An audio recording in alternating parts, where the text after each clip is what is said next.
thunder of jets in an open sky, a streak of gray, and a cheerful... A loop, a whirl, and a vertical climb, and once again you'll know it's time for the adventures of Rocky and Bullwinkle and friends. Starring that supersonic speedster, Rocket J. Squirrel, with his pal Bullwinkle the Moose, and a host of others. Hurry, Bullwinkle! The show's about to start! I'm coming as fast as I can. Wave to the people! Yay! Now what are you doing? Signing autographs. Let's see. John Smith. But your name is Bullwinkle. I know, but that's hard to spell.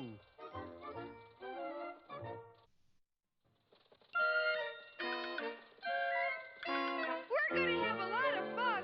Come on and join us. Sure, there's always room for one more.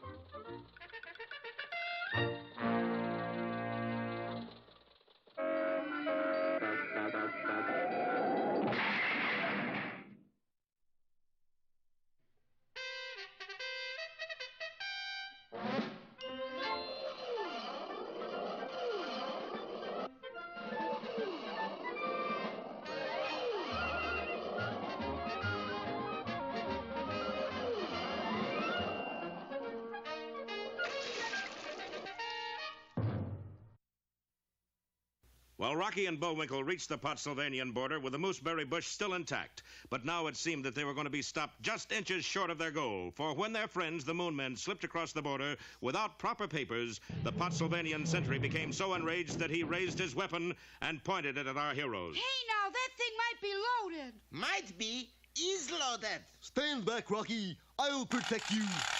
Oh, they got me. Goodbye, Rocky. Where are you going? I'm going west. Where do you think? Yeah, but you weren't hurt. I'm not? No, look. Sure enough, on the other side of the border stood Cloyd, the Moon Man, with his trusty scrooch gun. Well, somebody got hit. Sure, look. It's the sentry. He's been scrooched.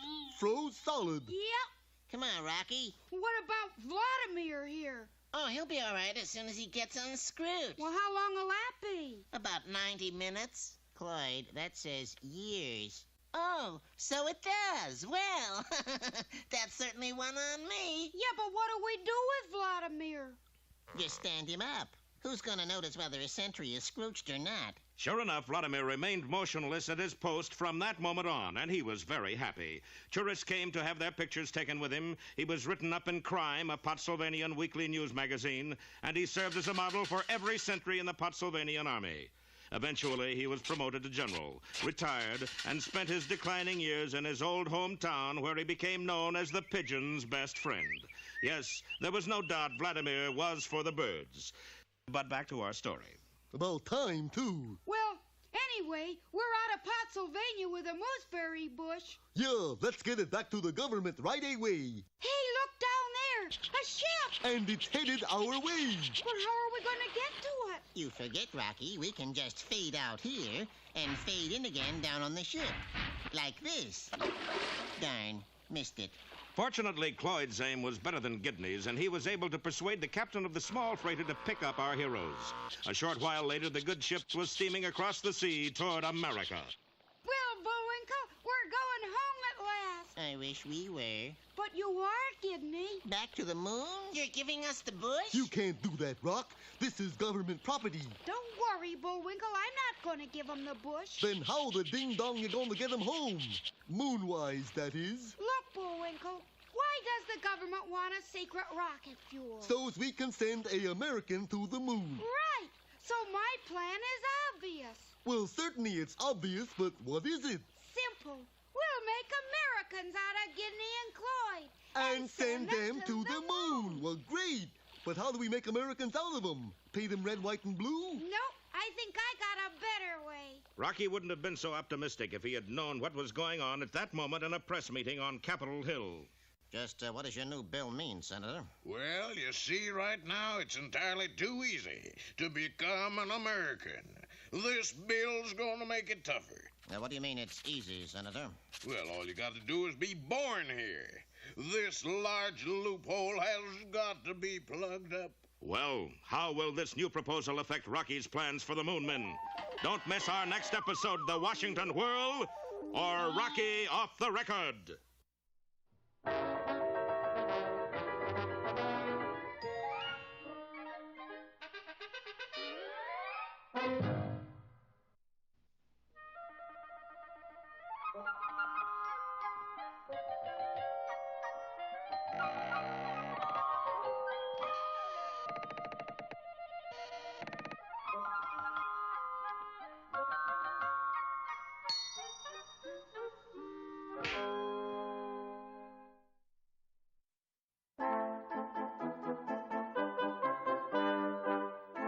Once upon a time, in the little kingdom of Levittown-on-Thames, there lived a man named Galahad, Harry Galahad, the world's most famous clown.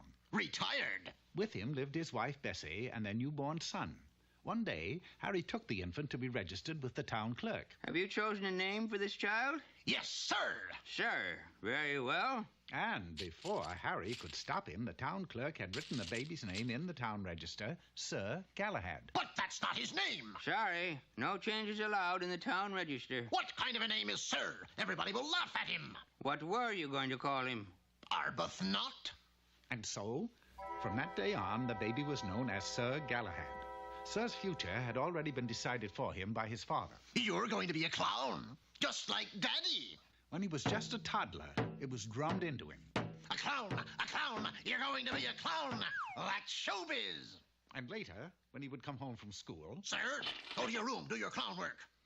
But though Sir's father tried to develop the boy's interest in clownery, Sir just didn't seem to have his heart in it. For you see, he really wanted to be a knight. Each evening when he went to bed, Sir would dream of being a knight. Or at least he tried to dream of being a knight, but somehow he always wound up as a... you know what. One day, his mother took him on her knee. Sir, honey, don't you want to follow in Daddy's footsteps? After all, he's a great clown. You can say that again. Well, what do you want to be? Sir was quick to announce his secret ambition. Knights of the Round Table. You want to be a round table? A knight. I want to be a knight. What? Sure. Knights get to wear armor, Pop. Ride white chargers. Save lovely damsels from dragons. Wait a minute. You want to ride a charger? Uh-huh. Save damsels? Uh-huh. But I used to do that 3 times a day in the circus. See, like showbiz. I'd climb the ladder, they'd throw the water on me. Where'd he go? Away. Oh, Bessie, where have we gone wrong? But that night, something wonderful happened to Sir. As usual, he tried to dream of being a knight, and this time, he made it. I'm a knight. A knight in shining armor. What? Ho there, looky! That's lackey. Oh. Well, anyway, fetch my white charger. Okay, Prince Valiant. That's a white charger? You're a little late at the post. Sir Shoemaker got the last good mount. And so, Sir Galahad mounted his steed and set off for adventure. He soon found that riding in shining armor was a little harder than it looked. Still, he sought high and low for a damsel in distress, till suddenly... Help! It's her! My damsel! As one, horse and rider flew to the rescue. I hope it's nothing trivial. Trivial indeed. Just over the hill was a damsel in absolutely the worst kind of distress. Never fear! Sir Galahad's here! Well, Sir Galahad set to work to slay the dragon, and this, too, turned out to be very hard work. Matter of fact, it was just like chopping down a very large tree with a very small axe. But finally, the job was done, and the maiden gazed lovingly at her conquering hero. You've probably guessed that I'm a princess. I sort of had a hunch. And, as you'd expect, when Sir took the princess home, her father, the king, was so impressed that he gave Sir his daughter's hand in marriage. Well, now that you're one of us, take off your hat to the house. Yes, Sir had been a hero, but now he was just a relative. The king gave Sir and his bride a down payment on a small place of their own, and before long there was another little knight to feed, and another, and so on into the nights. Sir's days were taken up with his new duties as lord of the manor, for there were no wars to fight, and his wife frowned on his rescuing any more damsels. When you finish the dishes, remember the moat needs cleaning. I should have married the dragon. Then, 20 years later, much to Sir's delight, another war broke out. His armor didn't fit as well as it might, but still he had to defend the kingdom from threatening invaders. Alone, he sallied forth against overwhelming odds, and because he had fought so bravely, he received a hero's welcome with full military honors. With a start, Sir woke from his dream. That's a hero's welcome? The next morning, Sir's parents were still deeply troubled. Harry, if being a knight is so important to him... You're right, Mama. A knight he's gonna be. And with our blessing, we'll send him to... Be a clown, be a clown, da-da-dum, da-da-dee. Look, one hand, ha-ha-ha-ha! But, sir, yesterday you wanted to be a knight. And today you're a clown. Well, like you always say, that's showbiz.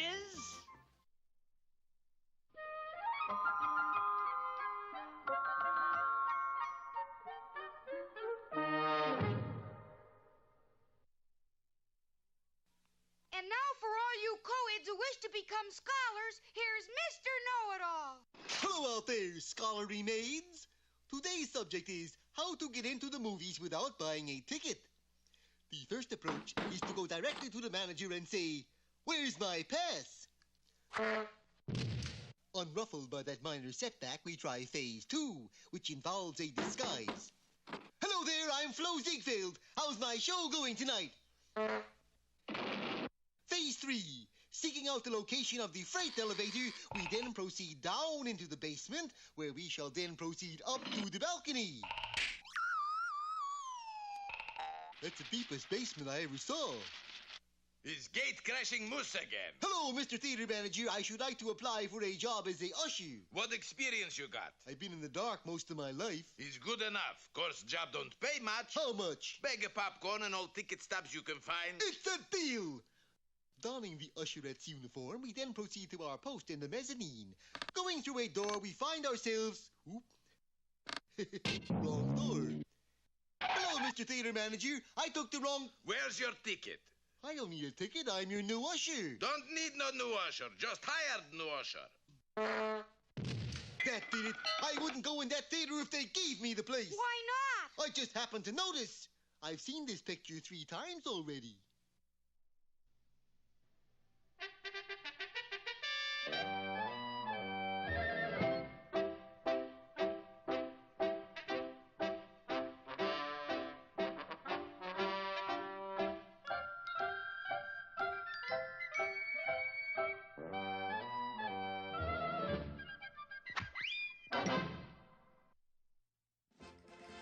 Buenos dias there. Peabody here. I say buenos dias because today Sherman and I are going back to ancient Spain. The Wayback Machine's all set, Mr. Peabody. Excellent, Sherman. Then we're off for a visit with the most romantic figure in history, the legendary Don Juan.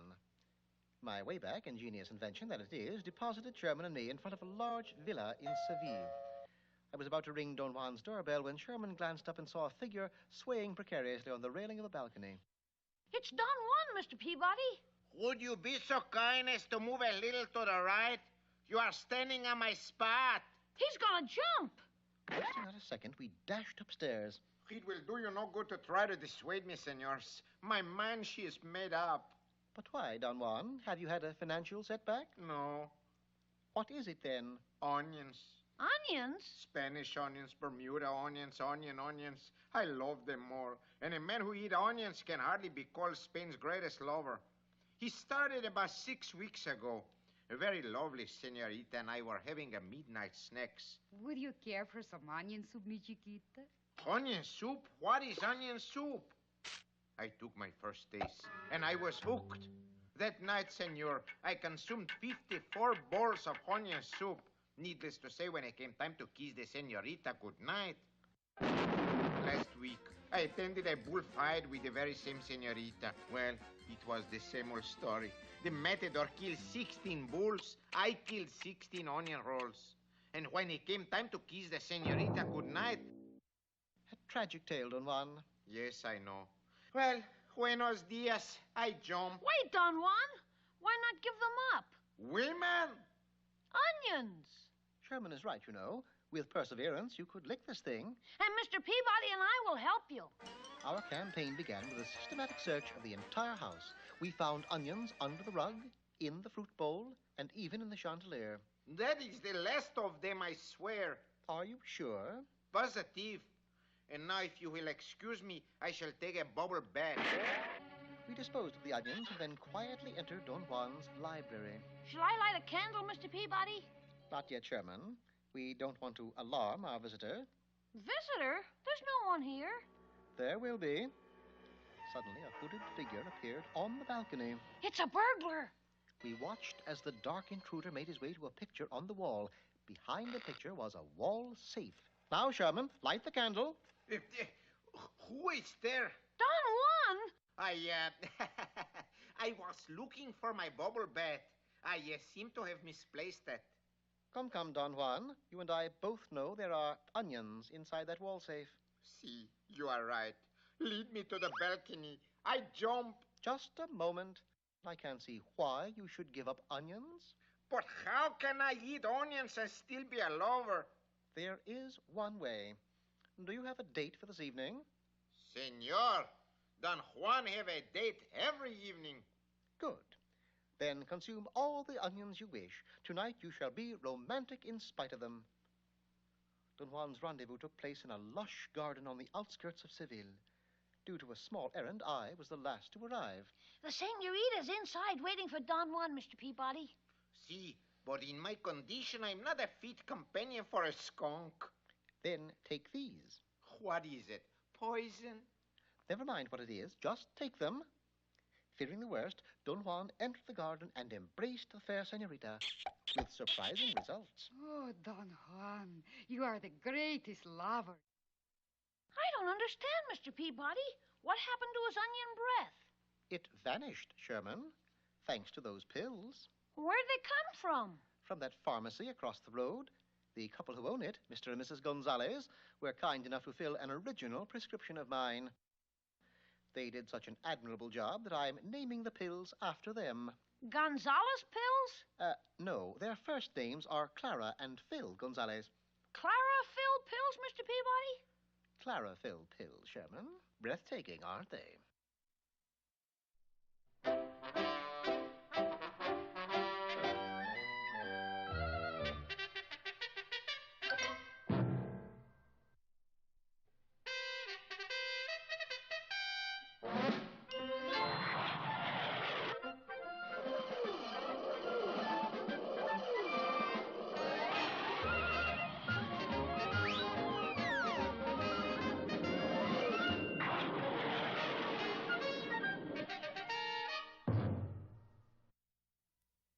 Well, Rocky's plans for Gidney and Cloyd to become the first Americans on the moon have hit a snag in the person of Senator Fussmusson of the Citizenship Committee. Too many people are claiming to be Americans. Alaskans, Hawaiians, Californians. It's disgraceful. Senator Axe to stop moon men! We'll never get home again. Nonsense! We're going to teach you to be Americans. Yeah, time we get finished, you'll look as American as I do.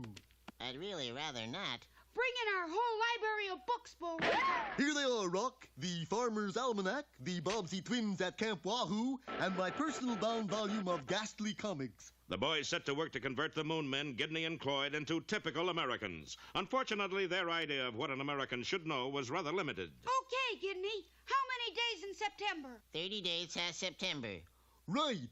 Say, you're getting as smart as me. How do you make fire without matches? Rub 2 Boy Scouts together? No. Oh, sticks. Rub 2 sticks? That's it. Well, Bullwinkle, I guess they're ready to become Americans. Yep. Sort of gets you right in here, don't it? Yeah, I'm just quietly proud. But the next day in Senator Fussmusson's committee room, the moon men didn't make out so well. If the president doesn't sign a bill, how many days before it becomes a law? 30 days has September, April, June, and November. Apart from congressional action, how may a bill be introduced? By rubbing 2 sticks together? What? How are they doing, Bullwinkle? Oh, they're getting the answers perfect, Rock. Good. Only thing is, he keeps asking the wrong questions. Sure enough, the 2 moon men were quickly ejected from the committee room, but they didn't seem at all unhappy. Well, we made it. We'll never be able to thank you enough, Rocky. What do you mean? You flunked your exam, didn't you? Oh, more than that. Senator Fussmusson says we shouldn't even be allowed in the country. Oh? So guess what? He's deporting us, sending us back where we came from. You mean the M-U-N-E moon? That's right. And of course, there's only one way we can get there. The mooseberry bush. You're gonna go by bush? Sounds a little scratchy. No, Bullwinkle.